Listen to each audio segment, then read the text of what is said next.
Hello बच्चों, आज हम लोग पढ़ेंगे Coulomb's law in vector form. ठीक है, कूलम्ब्स लॉ हो गया था, उसकी प्रॉब्लम हो गई थी। अभी प्रिंसिपल ऑफ सुपरपोजिशन की फॉर्मेलिटी बाकी रह गई है, उसके क्वेश्चंस तो हम लोगों ने कर लिए हैं।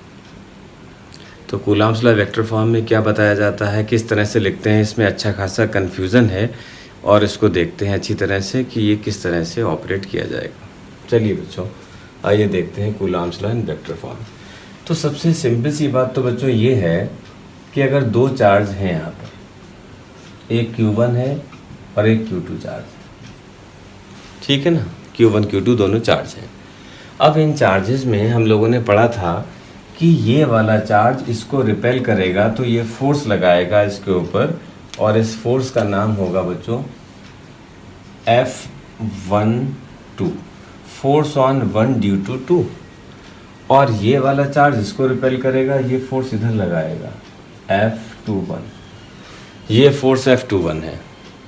तो ये दोनों फोर्स मैग्नीट्यूड में इक्वल और डायरेक्शन में अपोजिट होते हैं, और ये दोनों सेंट्रल फोर्स होते हैं, इन्वर्स स्क्वायर लॉ को फॉलो करते हैं। ऐसे हम कुछ पॉइंट्स इस पहले भी पढ़ चुके हैं।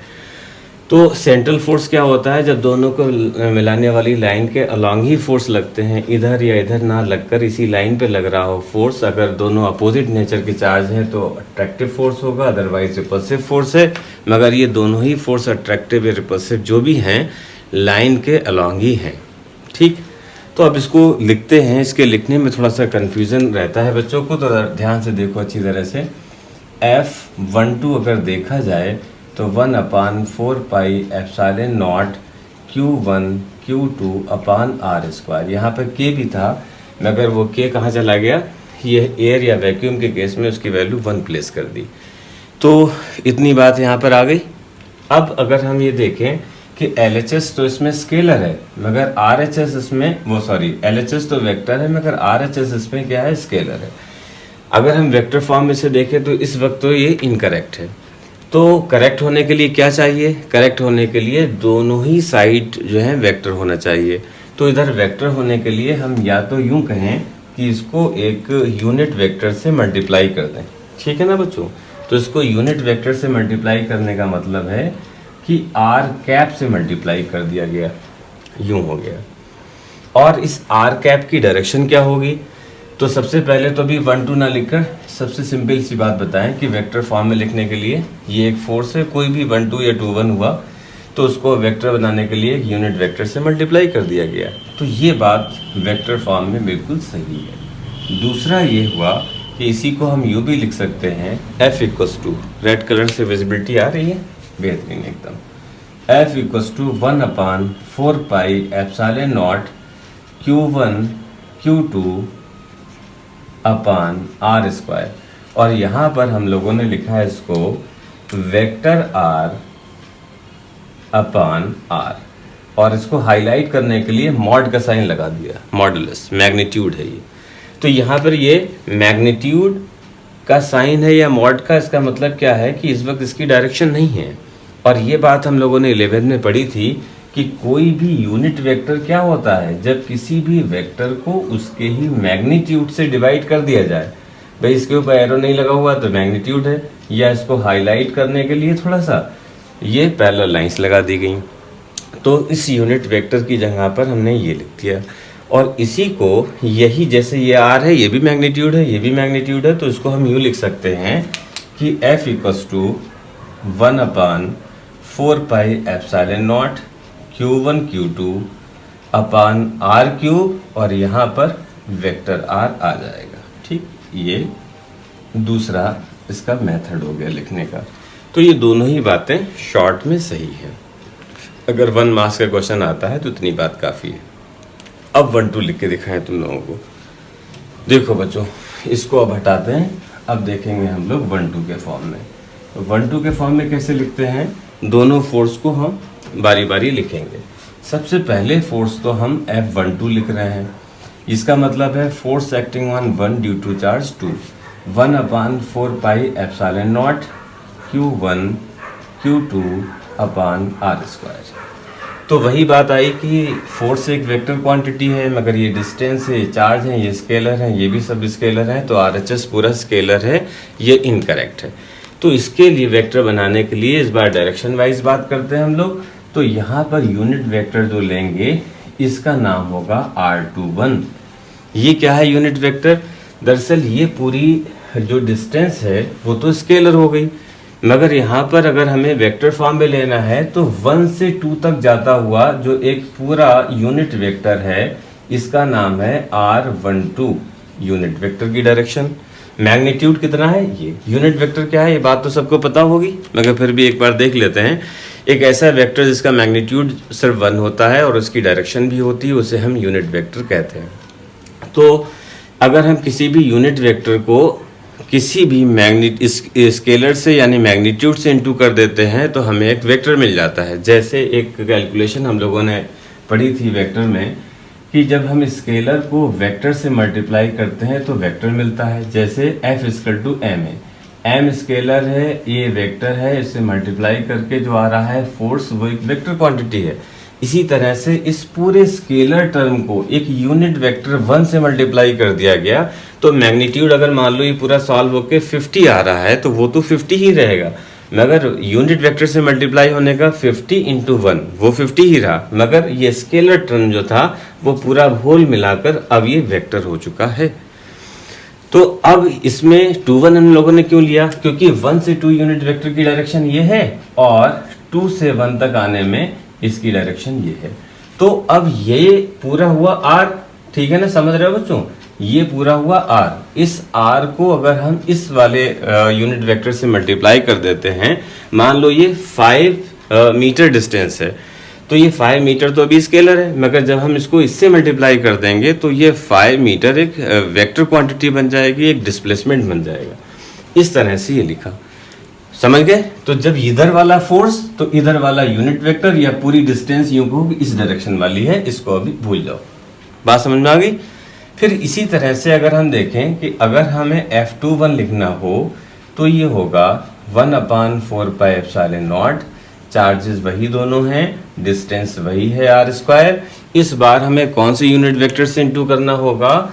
1 से 2, क्योंकि हम इस डायरेक्शन का फोर्स ले रहे हैं तो इसी डायरेक्शन का हमें डिस्प्लेसमेंट भी चाहिए होगा। तो इसके लिए हम किसे मल्टीप्लाई करेंगे? 1 2 से।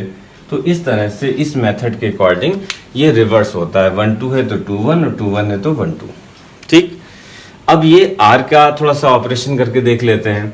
ये r है, अगर हम ये डिस्टेंस पूरी ले लें इस डायरेक्शन में यूं तो ये हो जाएगा r × R21। ये पूरा डिस्टेंस हो जाएगी इसकी, समझ पाए? तो इस तरह से ये डायरेक्शन है R12 की, और इस तरफ एरो अगर बना दें तो पूरा ये डायरेक्शन में निकल आएगा। बात समझ में आई? तो इतनी बात तो दोनों क्लियर हो गई। अगर बाय चांस नहीं हुई है तो उसे कमेंट सेक्शन में मेंशन कर देना और हम इसको दोबारा फिर से और अच्छी तरह से बता देंगे। तो R12 अगर हम देखें बच्चों तो R12 cap is equal to -R21।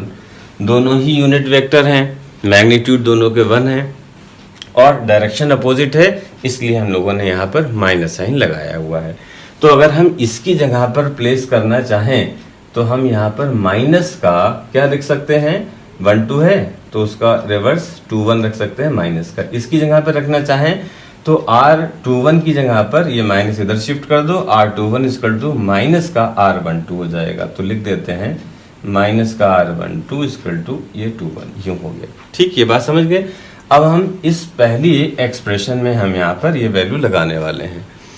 तो चलो भाई इस वैल्यू को प्लेस कर देते हैं। तो यहाँ पर लिखा F12 vector is equal to 1/4πε0 Q1 Q2 R²। और वहाँ पर हम लोगों ने स्पेशली उसका रिवर्स लिया है तो माइनस भी लेना पड़ेगा, R12 ये हो गया। ठीक, इतनी बात हो गई। और इसको अगर तुम मल्टीप्लाई कर लो तो यहाँ पर हम लोग देखेंगे कि ये माइनस साइन का आ जाएगा। तो माइनस साइन के नीचे हमारी जगह खत्म हो रही है तो हम यहाँ पर ऊपर लिख देते हैं, ठीक है? या इस तरफ अगर विजिबिलिटी आ रही हो तो इधर लिख दें। तो लिखते हैं इधर F12 इक्वल टू क्या आया? F12 is equal to minus, दिख रहा है बच्चों? F12 equal to minus 1/4πε0 Q1 Q2 R square और यहाँ पर R12 पाया जा रहा है, ठीक। और ये वैल्यू तुमने बचपन में ही पढ़ी थी कि ये वैल्यू किसके इक्वल होती है, पूरी ये वैल्यू होती है F21 के इक्वल। तो यहाँ पर ये पता लगा कि F12 फोर्स जो है वो माइनस का F21 फोर्स के इक्वल है। इसी को यहाँ पर एक्शन रिएक्शन लॉ भी कहते हैं, ठीक है। न्यूटन का थर्ड लॉ जो है वो भी यहाँ से प्रूव होता है। जितना फोर्स पहला वाला चार्ज दूसरे पे लगाता है उतना ही फोर्स दूसरा वाला चार्ज पहले वाले चार्ज पे लगाता है, बस डायरेक्शन इसकी अपोजिट होती है। क्लियर हो गई बच्चों ये बात? चलो अभी इसके आगे देखा जाए, इसको अभी साफ कर देते हैं। हाँ बच्चों, तो अब इसके आगे देखते हैं। ये हेडिंग है Coulombian force in terms of position vector. ये दिख नहीं रहा है मगर पोजीशन वेक्टर लिखा है, समझ लो इसे। इसी को coulombs force between two charges भी कह सकते हैं। दो चार्ज के बीच में फोर्स जो लग रहा है उसे पोजीशन वेक्टर के टर्म्स में शो किया जा रहा है। तो जब ये पोजीशन वेक्टर है बच्चों, तो जब हमने देखा है कि 11th में लोग पोजीशन वेक्टर तरह की चीज़ें कम पढ़ते हैं, तो यहाँ पर उनको थोड़ा चाइनीज़ टाइप का फील होता है कि पता नहीं कैसे एक अजीब अजीब चीज़ें लिखी हुई हैं, तो उसको ज़रा बेसिक से कनेक्ट करते हुए उसे लेते हैं। देखो बच्चों, इसमें दो चार्ज हैं और इस तरह से यहाँ पर इसको बना दिया। ये स्पेस में दो चार्ज बनाए हैं। एक चार्ज का नाम है बच्चों Q1 है और एक चार्ज है यहाँ पर Q2, और इनके पोजीशन वेक्टर जो स्पेस में रिप्रेजेंट किए जाते हैं वो R1 और R2 ये ले लिए, ठीक है। यहाँ तक बात हो गई। इन दोनों को मिलाने वाली लाइन जो है वो यहाँ पर R है, ये R है। और ये बात हम लोग पहले ही पढ़ चुके हैं कि अगर हम पहले वाले चार्ज पे फोर्स देखें तो इस फोर्स का नाम F12 होगा, और अगर ये F12 फोर्स लग रहा है तो इसके लिए यूनिट वेक्टर भी हमें इसी डायरेक्शन में चाहिए है जो दो से एक तरफ जा रहा है, यानी कि यूनिट वेक्टर R21 है। यूनिट वेक्टर की वैल्यू तो हमेशा 1 होती है। जैसे अगर हम फोर्स की बात करें तो 1 ही न्यूटन हो सकता है, ना 1 से कम ना 1 से ज़्यादा। इस तरह से डिस्प्लेसमेंट, वेलोसिटी, एक्सेलरेशन जो भी वेक्टर क्वांटिटीज़ हैं उनका यूनिट वेक्टर हमेशा सिर्फ और सिर्फ 1 हो सकता है, ना उससे कम होगा ना उससे ज़्यादा होगा। अब इसको अगर हम लिखें बच्चों यहाँ पर, तो F12 को शो किया जाए। F12 ये है 1/4πε0। वैक्यूम या एयर में चल रहा है तो इसलिए K की वैल्यू नहीं है यहाँ पर, ठीक है। Q1 Q2 अपान यहाँ पर R²। अब हम लोगों ने यहाँ पर एक यूनिट वेक्टर लिख दिया जिसका नाम है R21 कैप, ये हो गया यूनिट वेक्टर। अब बच्चों इसमें क्या करना है हम लोगों को, यूनिट वेक्टर तो सिर्फ 1 न्यूटन था, हमें यहाँ पे मान लो ये डिस्टेंस हमारी 5 मीटर है, तो अगर हम 1 मीटर से वेक्टर क्वांटिटी से इसे इंटू कर देंगे तो ये पूरा ही 5 मीटर वेक्टर बन जाएगा। तो उसके लिए हमें क्या करना है, वही बात जो अभी थोड़ी देर पहले बताई थी कि किसी वेक्टर को स्केलर से मल्टीप्लाई करने पर वो वेक्टर बन जाता है। तो इससे हमने R से इंटू कर दिया, एक R यहाँ आ गया, एक R यहाँ आ गया। ये R क्या करेगा, इसको R³ बना देगा, और ये यहाँ पर इस तरह से लिखा हुआ है। तो ये हमारा F12 हो गया, ठीक है। इतनी बात समझ में आई। इसी बात को हम कह सकते हैं ये पूरा हमारा वेक्टर R है। यही उस तरह से निकल जाएंगे कि जैसे इसकी वैल्यू रख दो तो इसकी वैल्यू अगर रख दें तो ये भी एक मेथड है। दूसरा मेथड हम यहाँ पे लगाते हैं, ये R हटाकर फिर यहीं पे आते हैं। यूनिट वेक्टर तो तुम बचपन से जानते ही हो बच्चों कि R21 जो होगा वो वेक्टर R अपान इट्स मैग्नीट्यूड होगा। तो लग रहा है इधर से हम इजीली पहुंच जाएंगे, तो थोड़ा सा आसान वाला मेथड ले लेते हैं। तो यहाँ पर हमने वेक्टर R लिख दिया, ठीक। नेक्स्ट लाइन में कार्रवाई शुरू करी और 1/4πε0 हुआ, और यहाँ पर ये होते होते इसको हमने क्या लिखा, यहाँ पर हम लिखेंगे ऐसे रेड कलर से लिखते हैं कि वेक्टर R अपान इट्स मैग्नीट्यूड, ये लिख सकते हैं, और अपान यहाँ पर R²। ये R आकर इसे क्या करेगा, R³ कर देगा, और ये सिर्फ वेक्टर R इंटू में ऐसे ही लिखा देगा, ठीक है। ये बात समझ गए।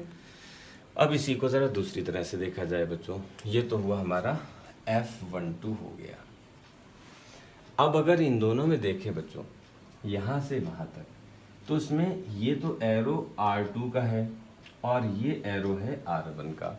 अब यहाँ पर फिर से एक बात की ज़रूरत पड़ेगी 11th वाली। अब अगर 11th में हम लोगों ने नहीं पढ़ा है तो उन लोगों का क्या होगा, ठीक है, उन गालियों के बारे में भी सोचना चाहिए कि जिन लोगों ने 11th में पढ़ा ही नहीं, तो उन लोगों के लिए यहाँ पर दोबारा से इसको बता दिया जाए। देखो उसमें ये होता था, हमने लॉ ऑफ पैरेललोग्राम पढ़ा था, जैसे कि अगर एक बॉडी पर फोर्स लग रहा है, मान लो यहाँ पर 10 न्यूटन फोर्स लग रहा है, एक भाई साहब इसे पुल कर रहे हैं, 10 न्यूटन से इस तरफ पुल कर रहे हैं, दूसरे भाई साहब हैं ये, ठीक। तो ये ब्लॉक कहाँ जाएगा, ये इधर जाएगा, और इसको निकालने के लिए फॉर्मूला क्या लगाते हैं, F equal to root 10 force लग रहा है, रूट 10 स्क्वायर, यानी F equal to root a square plus b square plus 2ab cos theta हमने 90 ले रखा है, तो 10 square plus 10 square plus twice of 10 into cos 90, वो तो जीरो हो जाएगा, रूट में 10 square into 10 square plus 10 square हो जाएगा, जो कि 10 रूट 2 आएगा, 10 रूट 2 की वैल्यू 1.41, तो 14.14 ये हमारा निकल कर आएगा न्यूटन। यानी कि ये दोनों लोग समझ रहे हैं कि हम 20 न्यूटन फोर्स लगा रहे हैं, मगर एक्चुअली इस ब्लॉक पे जो फोर्स पहुंच रहा है वो 14.14 पहुंच रहा है 10 रूट 2, और किस डायरेक्शन में पहुंच रहा है 45 यहाँ पर। इस प्रैक्टिकली बात को हम लोग ऐसे सीखते थे कि एक इसको हमने ए वेक्टर मान लिया, ऐसे बी, एक वेक्टर ए बना दिया 10 न्यूटन का, इसके हेड में दूसरा फोर्स जोड़ दिया 10 न्यूटन का जो कि बी फोर्स है, और रिजल्टेंट हम लोग क्या करते थे, फ्री टेल से फ्री हेड की तरफ ये रिजल्टेंट आता था आर, जो कि पाइथागोरस से या वेक्टर वाले फार्मूले से सॉल्व होकर 10 रूट 2 आने वाला है, और कितने एंगल पर 45 पर। यही बात कुछ वहाँ पर है, इसी तरह का वहाँ पे स्ट्रक्चर है। राइट एंगल तो नहीं बना है, मगर समझो इस बात को, पहला एरो इसमें जो है इस तरह का है ये, ठीक। इसी के हेड में दूसरा वेक्टर जुड़ा हुआ है जिसका नाम क्या है, आर तो स्केलर है, मगर वेक्टर बनाने के लिए आर को इनटू कर दिया गया यूनिट वेक्टर r21 से, और इसी पूरी होल वैल्यू को हम वेक्टर आर भी कहते हैं। ये बात समझ गए ना। तो जब इसके हेड में ये बात, एक वेक्टर के हेड में दूसरा जोड़ा, तो अब हमारा रिजल्टेंट तैयार है, तो रिजल्टेंट के लिए फ्री टेल से फ्री हेड तक, यानी कि ये जो आ रहा है R1 वो रिजल्टेंट है किसका, R2 में R जोड़कर ये रिजल्टेंट मिला है। तो इस जब भी बात समझ गए तो यहाँ हटा देते हैं इसको, अब हम यहाँ प्रॉपर वे में इसे लिखते हैं। R2 में अगर ये वेक्टर R जोड़ा गया, R2 में वेक्टर R जोड़ा गया, तो वैल्यू निकल कर आई R1 के इक्वल। ये एक लाइन के लिए इतनी फील्डिंग हम लोग लगाई थी, और अब उम्मीद है कि तुम लोग समझ गए होंगे। तो R इक्वल टू क्या बना बच्चों, R इक्वल टू बना R1 माइनस R2, ये बना, ठीक, वेक्टर R इक्वल टू ये बना। अगली स्टेप में, नेक्स्ट स्टेप में इसकी वैल्यू रखने वाले हैं, F12 equal to 1/4 pi epsilon naught Q1 Q2 upon, अब यहाँ पर पहले वेक्टर लिखेंगे, वेक्टर कैसे लिखें, R1 माइनस R2, ये वेक्टर हो गया, अपान इसी का मैग्नीट्यूड, तो R1 माइनस R2, और मैग्नीट्यूड ले लिया इसका, और इसका क्या था ये स्क्वायर, स्क्वायर कहाँ, क्यूब था, क्यूब लिख दिया, समझ गए। तो इसी तरह से जब 1-2 का सीन क्लियर हो गया, तो अगर F21 का हमें लिखना हो तो अब हमें तामझाम करने की ज़रूरत नहीं है, क्योंकि हम उसका प्रोसेस सीख चुके हैं। अगर 1-2 होता है तो 1 माइनस 2 होता है, अगर 1-3 होगा तो R1 माइनस R3 होगा, और अगर 2-1 है तो R2 माइनस R1 होगा। ये एक प्रोसेस आ गया यहाँ से। तो यहाँ 1/4 पाई एप्सिलॉन नॉट लिखा हम लोगों ने, Q1 Q2 लिखा, और R1 R2 का मैग्नीट्यूड का स्क्वायर, सॉरी यहाँ पर 2 है तो पहले 2 और 1, और यहाँ पर R2 माइनस R1 का मैग्नीट्यूड ये आ गया। ये हो गया बच्चों, इसको पोजीशन वेक्टर के टर्म्स में ऐसा कहते हैं। कितना प्यारा रिजल्ट है बच्चों, कितना मौज आ रही पढ़ते हुए। यही चीज़ जिन लोगों की समझ में नहीं आएगा उन्हें चाइनीज़ लगेगा, वो देख देख के इसको बहुत बुरा कहेंगे कि टीचर घटिया पढ़ा रहा है या फिजिक्स घटिया है। ऐसा कुछ नहीं है, एक्चुअली घटिया हम लोग थे जब हम लोगों ने अपना ड्यू वर्क पिछले क्लास में नहीं किया। जो चीज़ें सीखना थी वो चीज़ें अगर नहीं सीखी तो हर एक अगली हेडिंग में हम लोगों को प्रॉब्लम होती चली जाएगी। तो पुराने अगर पापों का प्रायश्चित करना है, जो चीज़ें हम छोड़ के आए हैं उनको जब तक नहीं पढ़ेंगे जब तक हम अगली चीज़ों को एंजॉय नहीं कर सकते। आई होप ये सारी बातें तुम्हारी क्लियर हो गई होंगी। अगर नहीं हुई हैं तो कमेंट सेक्शन में मेंशन करो, हो गई हैं तब भी मेंशन कर देना, ताकि लगे कि हाँ बच्चों तक ये बात पहुंच गई है। और अगर नहीं होती है तब भी मेंशन करो, ताकि हम इसको नेक्स्ट वीडियो में और ले लें, ठीक, और इजी करके इसे बताएं। हाँ बच्चों, अब देखते हैं नेक्स्ट हेडिंग। तो नेक्स्ट हेडिंग है प्रिंसिपल ऑफ सुपरपोजिशन, ठीक। तो प्रिंसिपल ऑफ सुपरपोजिशन में बहुत ही प्यारा सा कंसेप्ट है कि यहाँ पर कुछ चार्जेस हैं बच्चों। एक चार्ज है यहाँ पर Q1, एक Q2 चार्ज है, एक Q3 है, ऐसे बहुत सारे चार्ज हैं, एक Qm है। तो अब हम अगर देखें बच्चों तो इसमें Q2 जो है वो Q1 पर फोर्स जो लगा रहा होगा वो इस डायरेक्शन में फोर्स होगा, F12 हो गया। ये वाला चार्ज जो फोर्स लगाएगा उसकी डायरेक्शन ये होगी, F13 हो गया। और ये जो है ये इधर फोर्स लगा रहा है, 1n हो गया। तो इनकी डिस्टेंसेस जो है, इनकी डिस्टेंसेस ये तो हो गया R12, ये हो गया R13 और ये R1n। n कितने भी होंगे, 3 4 5 6 10 100 200 जितने भी होंगे। इस तरह से ये 3 फोर्स आ गए। तो प्रिंसिपल ऑफ सुपरपोजिशन का स्टेटमेंट क्या है सॉरी बच्चों, तो यहाँ पर स्टेटमेंट ये है कि net force acting on any one of the charge when a group of point charges are placed in space, the net force acting on one charge या given charge is equal to vector sum of all individual forces. ये statement है, चाहोते से लिख लेना। तो इसमें कहना क्या चाहते हैं, वो ये कहना चाहते हैं कि अगर हम देखें कि वन वाले चार्ज पर कितना फोर्स लग रहा है, तो वन वाले चार्ज पे जो फोर्स लग रहा होगा वो सारे ही फोर्स का F1, F12 और कौन सा था, एक 12 है, 13 बने, 13 और प्लस करके डॉट डॉट, क्योंकि बहुत सारे फोर्स हैं, और 1n। तो net force acting on any one of the charge is equal to vector sum of all individual forces acting on the charge. ये दरअसल यहाँ पर हो गया, ठीक है। ये 1 इसलिए ले लिया है कि फर्स्ट वाले चार्ज पर फोर्स लग रहा है। अब इसको यूनिट वेक्टर के टर्म्स में लिखना तो हम लोगों को आता ही है, तो उसी तरह से इसको नोट कर लिया जाए। तो किस तरह से लिखेंगे भाई, F12 को अभी हमने लिखना जाना है कि कैसे लिखते हैं, 1/4πε0 Q1 Q2 अपान R, किसके बीच का डिस्टेंस, इस वाला R12 का स्क्वायर, और यहाँ पर यूनिट वेक्टर क्या लेंगे, वही 1 और 2 वाला, या उसी तरह से बात को रखते हुए ये लो कि 2 से लेकर हम 1 तक चला रहे हैं, यू ऐसे ले लिया, ठीक है ना। प्लस दूसरा क्या आएगा बच्चों, 1/4πε0, 1/4πε0 और Q1 और कौन सा था, Q3 था, Q3 अपान R13 का स्क्वायर, यहाँ पर यूनिट वेक्टर 13 है, plus and so on 1/4πε0 Q1 और Qn अपान R1n स्क्वायर, और यहाँ पर क्या लिखा था भाई, 2 1 लिखा था, यहाँ लिखो 3 1 लिखो, यहाँ पर n1 लिखो और यूनिट वेक्टर। इस तरह से ये हो गया।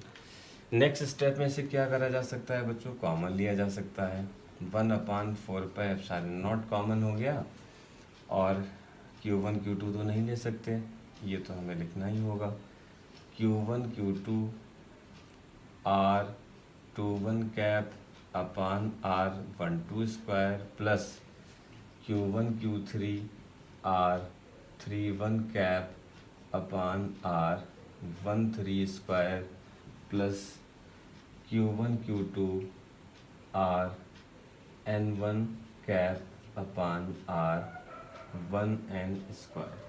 इस तरह से ब्रैकेट क्लोज कर दी, ये वेक्टर फॉर्म। तो इसकी कोई ख़ास ज़रूरत तो बच्चों पड़ती ही नहीं है, प्रिंसिपल ऑफ सुपरपोजिशन पे जो क्वेश्चन आते थे वो हम लोगों ने पहले ही सीख लिए हैं। हम लोग अपने मेथड में से बाद में करते हैं ताकि इससे कोई डर ही ना लगे, क्योंकि जो ट्रायंगल वाले क्वेश्चन थे, स्क्वायर वाले थे, पेंटागन हेक्सागन वाले क्वेश्चन थे, वो प्रिंसिपल ऑफ सुपरपोजिशन पर ही बेस्ड है। तो इस तरह से दरअसल ये बात तुम्हारी होती है। और इससे एक और अच्छी बात और है, ज़रा बोर्ड साफ कर लें फिर इससे बताते हैं बच्चों। हाँ बच्चों, नेक्स्ट हेडिंग है प्रिंसिपल ऑफ सुपरपोजिशन ही है मगर इन टर्म्स ऑफ पोजीशन वेक्टर। तो एक छोटा सा फिगर बना दिया है यहाँ पर। तो देखो बच्चों, यहाँ पर ये Q1 चार्ज है, एक चार्ज Q2 ले लिया, एक Q3 ले लिया, एक Qn ले लिया। तो Q2 Q1 को उधर रिपेल करेगा, Qn सारे पॉजिटिव हमने माने, ये इसको इधर रिपेल करेगा, F1n होगा। तो ये F1n लिखा हुआ है, ठीक है ना बच्चों, और ये F13 लिखा हुआ है। तो ये वाला कौन सा है, ये लिखा F1n और ये force acting on 1 due to 3 लिखा हुआ है। ये चार्ज ऊपर वाला F12 force acting on 1 due to 2। इस तरह से तीनों चार्ज दिख रहे हैं, ठीक। अब अगर हम ये डिस्टेंस देखें बच्चों, इधर वाला अगर चार्ज है तो इसकी डायरेक्शन इसी तरफ होगी और यहाँ पर होगा NRN1 होगा यूनिट वेक्टर, और ये उधर फोर्स लग रहा है, इसका क्या होगा बच्चों बोलो, यहाँ पर होगा R 2 से 1 तक जा रहा है, 21 कैप होगा, और इसका नाम 3 से 1 तक जा रहा है, तो यही डायरेक्शन R कैप 3 1, ये तीनों कैप पोजीशन वेक्टर हो गए। तो ये तो हम लोगों ने बच्चों सीखा हुआ है कि इसमें F जो लगेगा तो F तो सारे फोर्स का वेक्टर सम होगा। तो F1 है, एक फोर्स तो है इसमें बच्चों 1 2 है, दूसरा फोर्स है इसमें 1 3 है, और नेक्स्ट फोर्स है 1n। इस तरह से वेरियस फोर्स इसमें ऐड कर जाएंगे। अब सबकी वैल्यू रख देते हैं बच्चों, और वैल्यू क्या डायरेक्टली 1/4πε0 का हम यहाँ पे कॉमन ले लेते हैं, 1/4πε0 हमने बाहर ले लिया। अब देखो यहाँ पर 1 2 चार्ज है, तो Q1 Q2 बचा, और पोजीशन वेक्टर में याद है तुम्हें कि 1 2 जब होता था तो यहाँ R1 माइनस R2 लेते थे बच्चों, और यहाँ पर इसी का R1 माइनस R2 का क्यूब लेते थे, उसके मॉड का क्यूब लेते थे। इसी तरह से सेकंड वाला जो होगा वो 1 और 3 है, और अपान R1 माइनस R3 के मैग्नीट्यूड का क्यूब, और R1 माइनस R3 ये होगा, और इसी तरह से प्लस एंड सो ऑन करते हुए Q1 Qn लेंगे, और अपान R1 माइनस Rn का क्यूब होगा, और यहाँ पर R1 माइनस Rn, ठीक है। तो ये इस तरह से, और यहाँ तक ही कंप्लीट हो गया। तो ये हो गया हमारा फोर्स प्रिंसिपल ऑफ सुपरपोजिशन। किसके लिए हुआ बच्चों, ये पोजीशन वेक्टर के टर्म्स में।